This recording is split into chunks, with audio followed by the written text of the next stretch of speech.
Just a moment, please.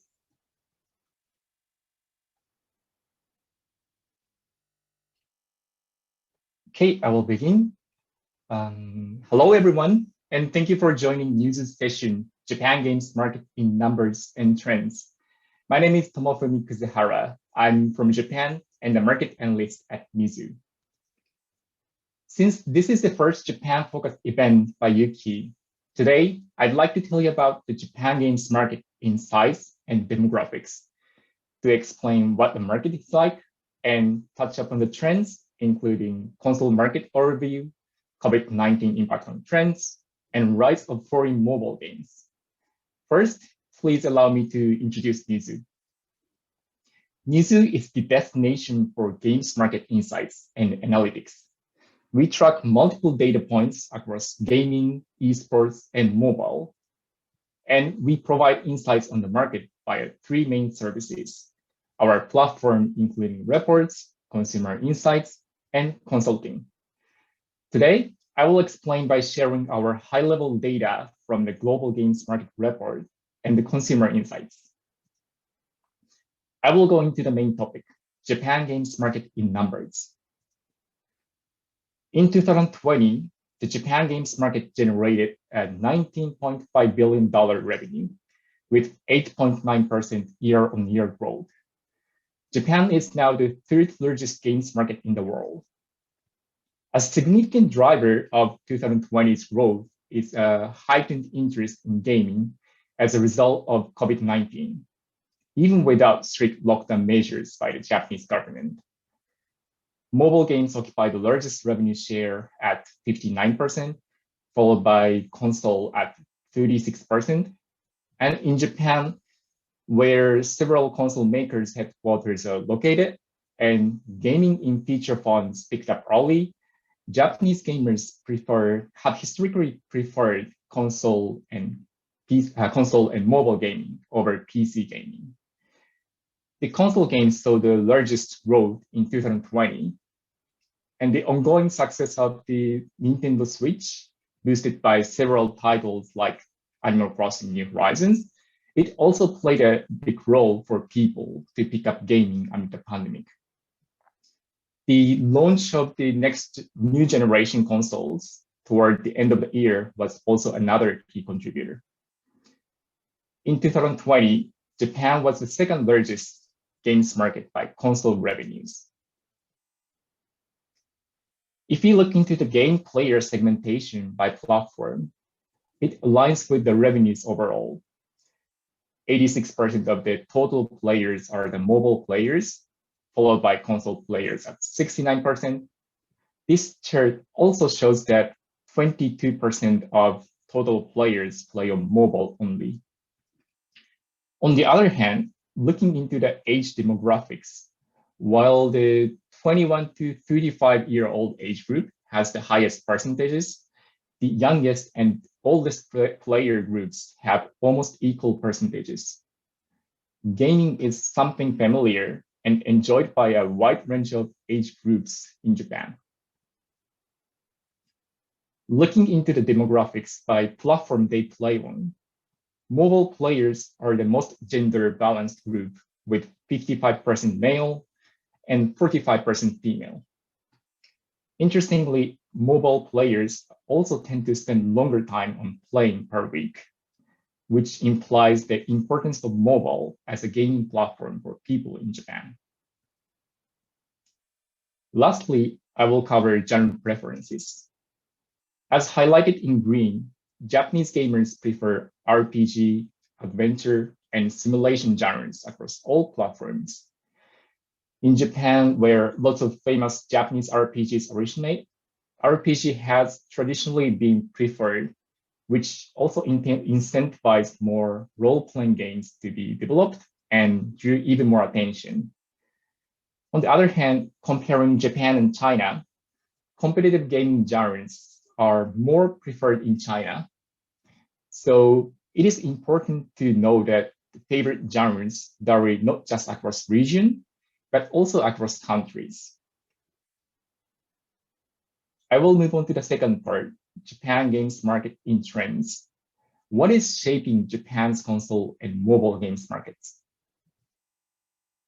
I explained earlier that the console games occupy 36% of the consumer spending on games in Japan. So what is the state of the console market in Japan? This pie chart shows the shares of the main consoles by cumulative units sold as of February. The console hardware and box software sales data that I will introduce later, these are from our partner, Kadokawa ASCII Research Laboratories. They're a Japanese research and consulting firm with Famitsu Games Media as one of the most trusted sources in Japan.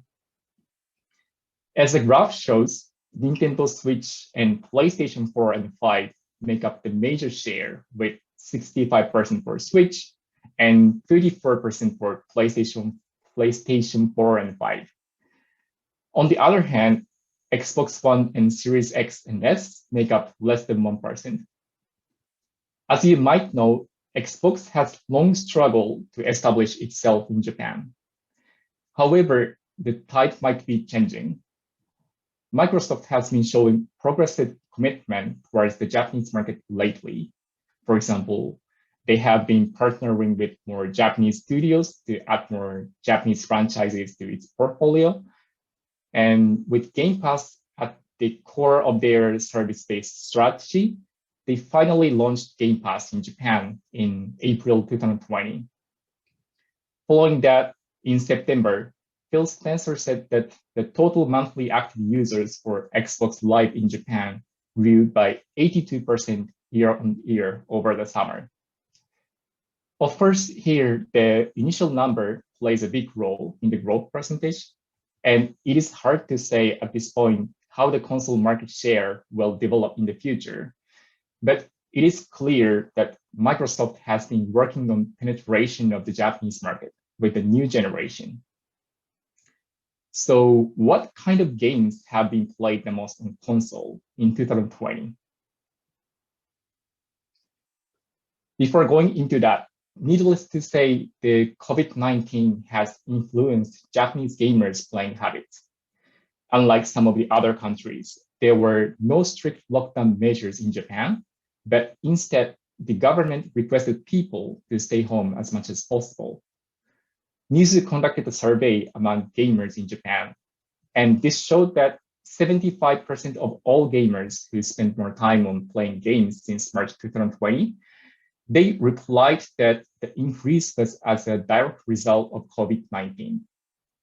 Also, socializing was one of the top 3 reasons for playing more games amid the pandemic. How does this show up in trend? Here are the top 10 console games in box sales at the top of the slide, and breakdown of the top 100 console games by hardware, publisher, and main genres at the bottom, which is from our partner Kadokawa. If you look at the bottom right part, simulation, adventure, and role-playing were the top 3 main genres. Obviously, the simulation genre was largely driven by Animal Crossing New Horizons. This social simulation title became a social phenomenon in the country of origin as well, while attracting not only existing gamers, but also casual or lapsed gamers to gaming and the Switch ecosystem by buying the console. The third top-selling title, Momotaro Dentetsu, it is Konami's tabletop party game series. Its excellent sales, despite of its November release, was likely because the party game's social aspect was the best fit for people staying at home to socialize with their friends through the game. So social aspects of games can be a big reason for players to not only start playing the game, but also keep playing the game, creating social stickiness. So 2020 was the year when social aspects through games became even more important than ever, globally and in Japan as well. How did that influence in games across platforms? Accelerated by the pandemic, games are now offering immersive social experiences. It is well known that Fortnite has staged several music performances emphasizing social interaction. That is happening even on the local level. Fortnite held an event of Kenshi Yonezu, a popular J-pop artist, and Nights Out on the right-hand side, the Battle Royale game hosted music live events of Nogizaka 46, which is a popular female idol group in Japan. Not only Nogizaka 46 utilized the opportunity to introduce their new song, but they are also injected into the game along with branded skins and exclusive in-game events, which also attracted their fans to the game. Like these two music live events and, for example, activations in Animal Crossing by Japanese consumer brands, activations in games are more intense than ever amid the pandemic, and these are expected to continue. It not only helps brands to engage with targeted consumers, but also expected to widen appeal of games beyond existing gamers. Lastly, the game in the middle, called Project Sekai Colorful Stage. It is a mobile music adventure game featuring virtual singers such as Hatsune Miku. This game adopts virtual live mode where players can attend in-game music live events, and there players showing up as a customizable avatar. They can also interact with other players by using chat, stunts, actions, and cheering performers with in-game icons. The last part of the trend section will be about what's shaping the mobile market. By the way, do you know what is the most popular battle royale game in mobile in Japan? Fortnite, PUBG Mobile, or maybe something else by a Japanese games company? None of which is the right one, actually. It is Nights Out by the Chinese company NetEase in terms of the 2020 full year revenue. Like this, an increasing number of foreign games is penetrating the Japanese mobile games market. Looking at the charts on the left, I compare 2015 and 2020 by the breakdown of 50 top grossing titles by country of developers.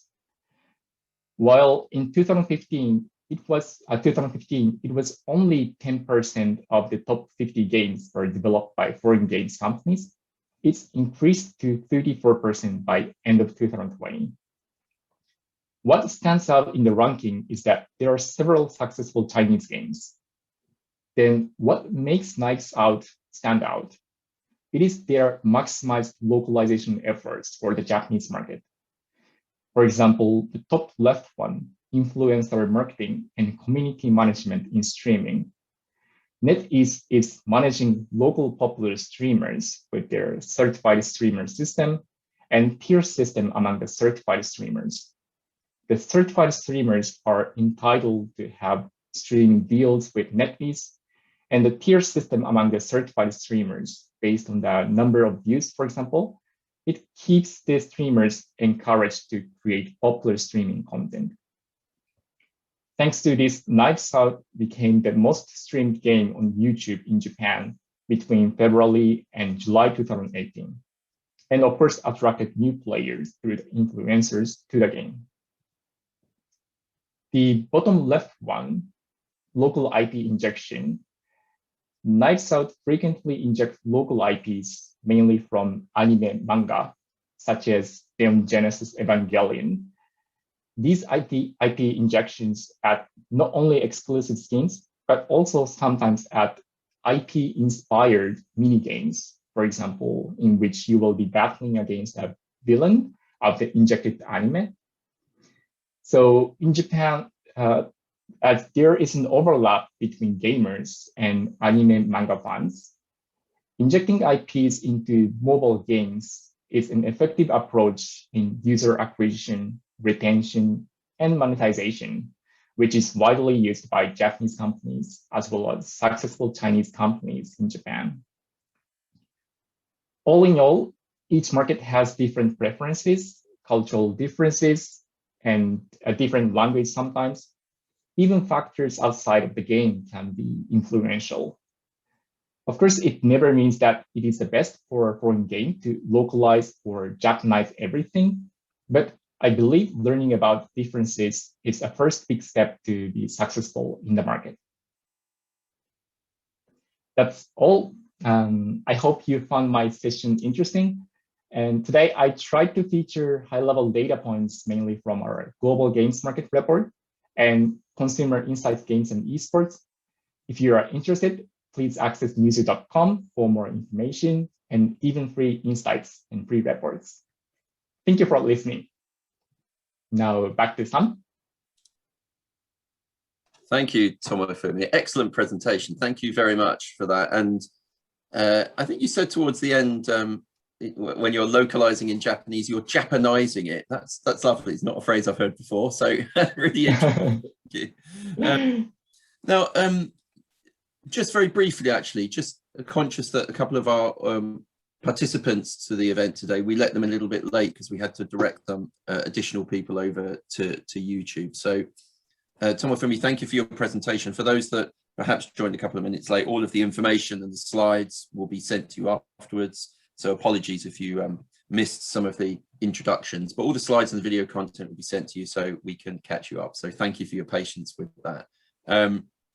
So Tomofumi, really, I mean, we've seen some changes in the games market around the world during the pandemic, and you talked about people using games to keep connected with each other, which is fascinating. You know, if you can't go out and meet your friends, play with them online and talk to them and socialize. You talked about the growth of live events. Are we seeing these changes and these current trends continuing, do you think, in the future? Or are we going to perhaps return to the previous situation? Do you have a sense for that? Yes. Of course, there may be people who picked up gaming and amid the pandemic, but will not continue gaming once the pandemic is over. But yes, overall, we expect most of the additional engagement to stick even after the pandemic, because we think that the gaming has stuck itself into people's habits during the pandemic. And their investments into enjoying gaming will not easily be thrown out.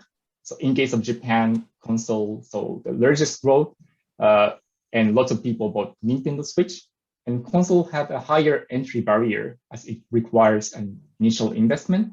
Therefore, at the same time, it has more sticking power. And I also think that the way people connect with each other has evolved a lot during the pandemic, and people are more used to connecting with each other via the digital world, like us now having an online session. And I showed the examples of games developing as a social platform where consumers and stakeholders like consumer brands find additional benefits in games. So like this, I expect more and more games to continue adding spaces where people can interact with each other even after the pandemic. Wonderful, thank you for that. And yes, just to confirm, the slides that Tomofumi showed will be shared with people afterwards. So we've been asked that question on YouTube. And finally, I love the list of the most popular platforms, and we see the growth. And Switch has done amazingly. I mean, no surprise, it's a great platform. It's doing really well over, and the next generation of consoles from PlayStation and Xbox have come to market after those. Are we going to see in the Japanese market a war between these consoles, or is Switch just too dominant? Are we expecting to see a big rise of PlayStation? Okay, it is hard to tell at this point, but currently, like the other countries, the tight stock situation of PlayStation 5 and Xbox Series X and S is continuing in Japan. And most of the retailers sell these via lotteries due to limited supply and a huge demand. So the current numbers are just how many units could be supplied. But under this condition, for the past 4 months, Nintendo Switch has been outselling PlayStation 5, and PlayStation 5 has been outselling Xbox. And in the near future, it's just my take for each console rather than correlations among the consoles. But three consoles having different strengths, I expect Nintendo Switch to continue to be successful. appealing not only core gamers, but also for casual, a wide range of consumers in Japan, with its strong and really popular IPs in Japan and innovative experiences. And PlayStation 5, with its strong exclusive content portfolio, I expect it to keep its strong presence against Xbox because of customer loyalty. For example, along with the backlog games, they have built up and social circles, for example. And lastly, an Xbox Series X and S with a focus on accessibility, I expect it to show a somewhat better presence than Xbox One because of the reasons that I explained today. For example, Microsoft has been showing a progressive commitment towards the Japanese market by partnering with more Japanese studios and to add more Japanese franchises to its portfolio, and also launching Game Pass in April 2020 finally. So this will contribute to improve their presence in Japan. So that's basically all I can say at the moment. And as a Newzoo, we will continue monitoring closely how the console market develops. That's wonderful. Thank you very much for that. I put you on the spot a little bit by asking you to look into the future. I know your company is, very data driven. So apologies for that, but great answer. Thank you very much. And thanks for your time today.